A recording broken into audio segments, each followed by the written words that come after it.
So Toon Lagoon is weird, right? I mean, it's sitting inside of Islands of Adventure, which has some of the greatest immersive lands ever created. And yet it's been, supposedly being rethemed for 20-something years now. But it stays there, untouched 25 years later. So I want to start by taking us a step back and kind of look at where Toon Lagoon came from. Basically, right after they opened Universal Studios Florida, Universal had been working on ideas for a second theme park at the resort. A lot of this stemmed from some struggles they had with Universal Studios Florida's opening, but also just its narrow theme and focus. It didn't also help that they were beaten to the punch by Disney with MGM Studios.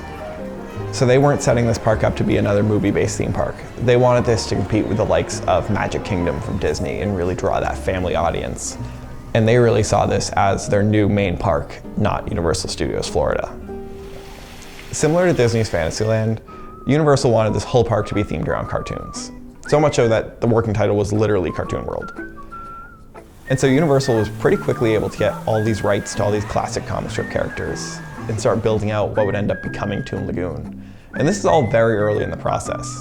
Unfortunately though, the rest of Comic World would start hitting snag after snag after snag in development. By the time it was 1994, Universal only had 2 of the planned properties that they wanted for Comic World. They had their Toon Lagoon characters, and they had Dr. Seuss, but it took a lot more effort than they thought it would. Additionally, they ended up swapping all of their planned DC comic areas, which was kind of the main centerpiece of the park, for Marvel after a deal fell through with DC, which, this would work out well for them in the long run, but at the time, that put a lot of effort and strain on the whole project as a whole. And so ultimately, they ended up having to pivot and ending up with what we got as Islands of Adventure, where instead of it being themed to just comics, it had literary themes. Once they really started construction on Islands of Adventure, they ended up with Toon Lagoon, Port of Entry, Seuss Landing, Lost Continent, and Jurassic Park, which we all know is kind of shoehorned in there. It tried to say it was themed to the novel, but let's be honest here, it's themed to the movie. They found a way to fit it in. So in this lineup, Toon Lagoon pulled double duty. It was, not just a place to meet and, interact with all those classic comic characters. It also was going to offer water rides, which is something the original park desperately needed. It's literally a swamp in Orlando. You need water rides. So ultimately, Islands of Adventure would end up opening up on May 28th, 1999. And while a ton of guests were raving about a lot of things, when it came to Toon Lagoon, the guest feedback was more mild. They loved the rides, they enjoyed the water rides, but the characters were not resonating in the way that Universal expected, and there were some early signs of that. So have you ever been walking to Toon Lagoon from Marvel's Superhero Island and noticed that kind of weird big building off to the left that just kind of sits there with no marking? So that's the Toon Lagoon Amphitheater. And when Islands of Adventure opened up, that hosted Pandemonium Cartoon Circus, which was a stage show that, showcased all the characters of the land and, all the comics and everything you'd want really to serve as that introductory point for guests, for everyone they'd see in the land. And that was kind of the goal of the show, was to serve as that introduction point and entertain guests at the same time. Fortunately though, that didn't go as planned. Yeah, Pandemonium Cartoon Circus didn't even last a full year at the brand new theme park. It closed in February of the year 2000. And this isn't a knock on any performers or anyone who worked on the show itself. It was actually a really well done production. The characters didn't resonate with guests in the way that they expected it to, and it suffered low attendance because of that. Now, that theater itself would end up being used for some temporary shows from time to time. It ended up with a lot of BMX shows. It was used for some Horror Night stuff and then a Harry Potter celebration, but even that has dried up since 2018. There hasn't been anything new in the amphitheater.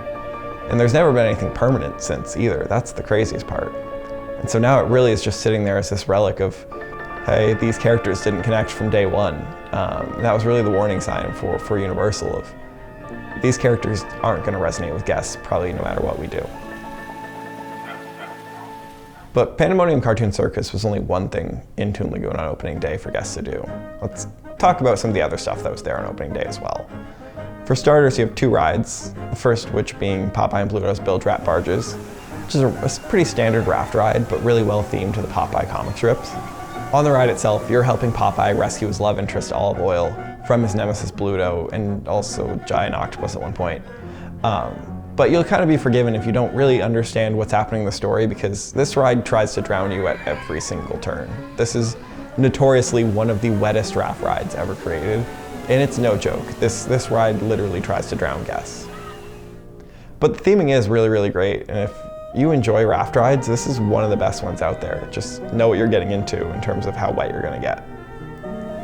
On the other side of the land is Dudley Do-Right's Ripsaw Falls. It's a log flume theme to Dudley Do-Right.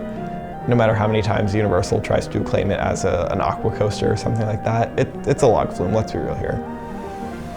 On this ride, you're gonna help Dudley Do-Right alongside his horse sidekick named Horse, save his love interest Nell from his nemesis Snidely, all while taking place around a sawmill.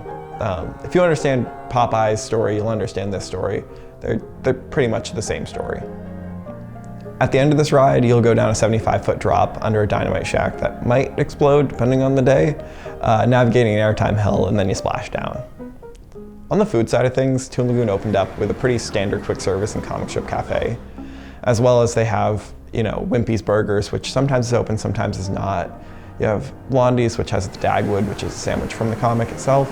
And then you also have Kathy's Ice Cream, which serves up okay ice cream. It's a theme park. It's theme park food. But past that, other than some midway games, some photo ops, and some retail stores, that's basically all that made up Toon Lagoon on its opening day. And now, 25 years later, it's the exact same. Nothing's changed. Toon Lagoon is the same as it opened. In the time since Islands of Adventure opened, Universal's really had a lot of bigger projects to work on, and Toon Lagoon's kind of gotten pushed to the back burner. I mean, the elephant in the room is the Wizarding World being added to Islands of Adventure. When Universal added the Wizarding World to Islands of Adventure, it changed the way a lot of guests looked at the park. It did fit into the literature theme of Islands of Adventure, but also at the same time, a lot of the visual influences were coming right from the movies that were releasing at that time. And so guests started to look at it as another movie park. It didn't help it was right next to, Jurassic Park. And on the other side, Disney started building up the MCU, and suddenly all their comic characters over Marvel Superhero Island were in the movies again. And so now you had a couple parts of this park that were left not really fitting into Movie Park Part 2. So if Toon Lagoon hasn't fit into the park since day one, why hasn't it been changed at all? For starters, just because a land is outdated doesn't mean it's not popular. I mean, Toon Lagoon is carried by its two rides. Dudley's and Popeye's are some of the best done water rides in the world, and because they offer something that you really can't find elsewhere at the resort, they're still very popular rides. You'll pretty commonly see them with 20, 30-minute waits on any given day, and in the summer you can see that spike pretty commonly. They really do offer something that the rest of the resort doesn't have. Secondly, these are water rides, which, I know, duh, but water rides are a lot more purpose-built than a standard coaster or flat ride. The amount of infrastructure it takes to operate a water ride is completely different from anything else. Just think of the volume of water that needs to get cycled through these rides at any given moment. It's supposedly 1 million gallons of water a minute, and all that's being cycled through the central lagoon of the park.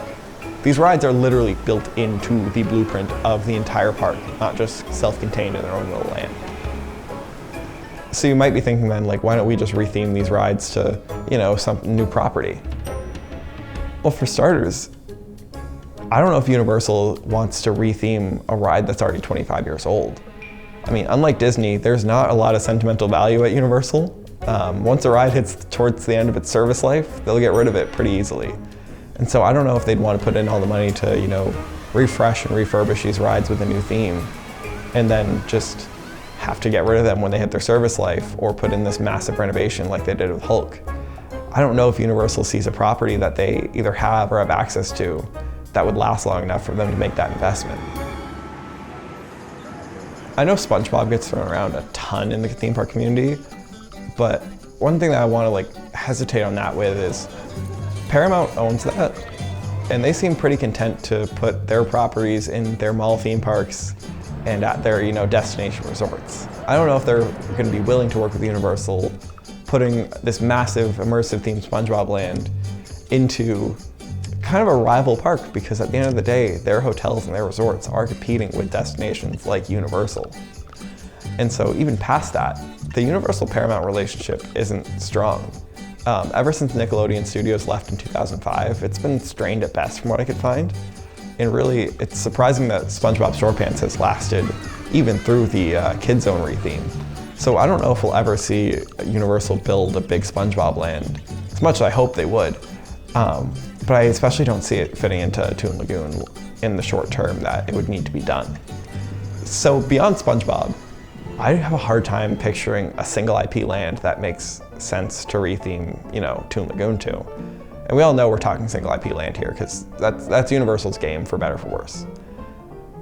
You also have the little nugget of, Universal always seems to like to have one ride that is not just themed to a property, they like it feeling like it's pulled directly from the property. Kind of think about how like Gringotts is set in that very specific point in time in the franchise, or how VillainCon Minion Blast is themed to VillainCon, not just the Minions Dark Ride.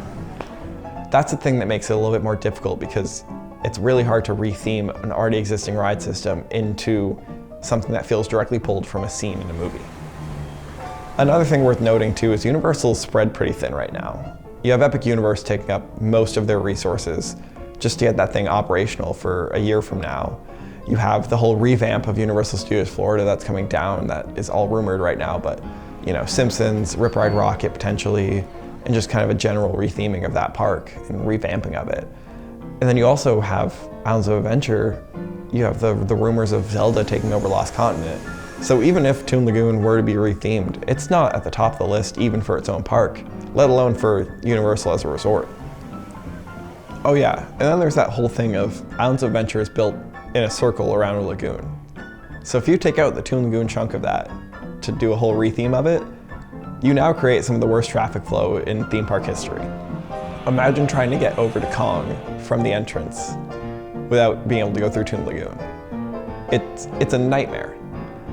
I mean, the last time that they ended up, closing a massive section of the park to do a massive reimagining of it was Wizarding World. And with that, they ended up building that bridge that connects Lost Continent to Jurassic Park.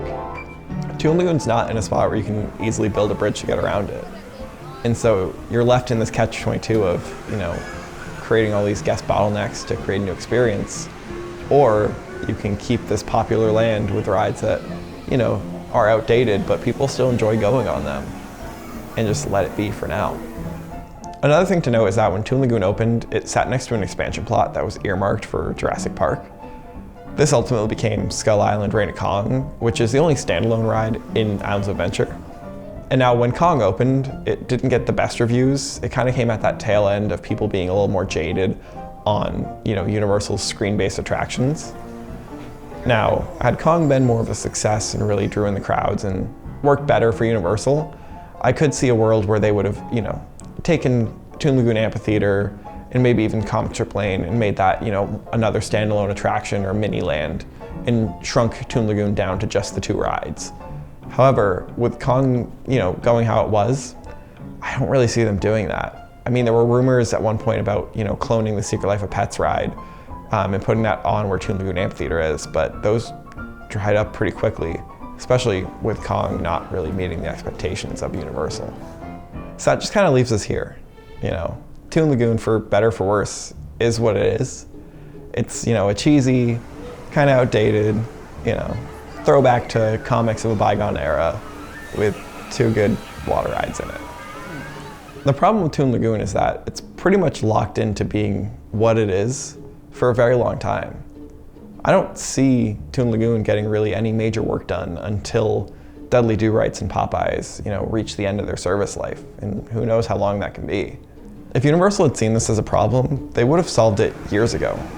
I mean, they've known since Pandemonium and Cartoon Circus that these characters did not resonate with their guests, and it's only gotten worse as the years have gone on.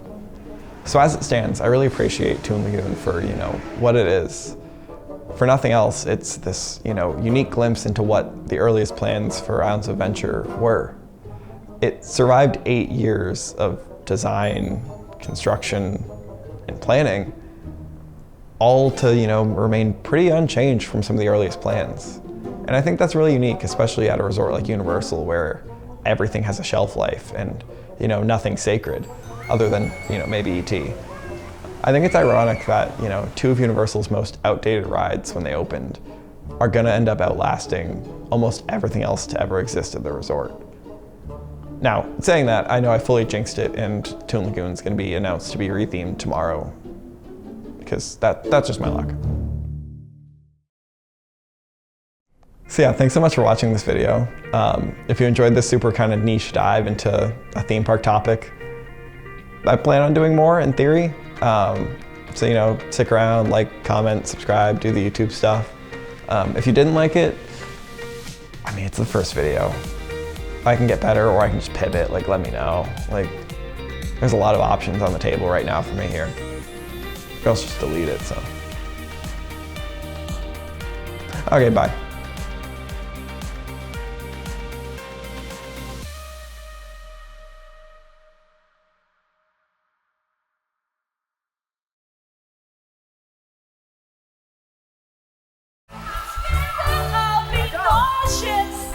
Take some drugs.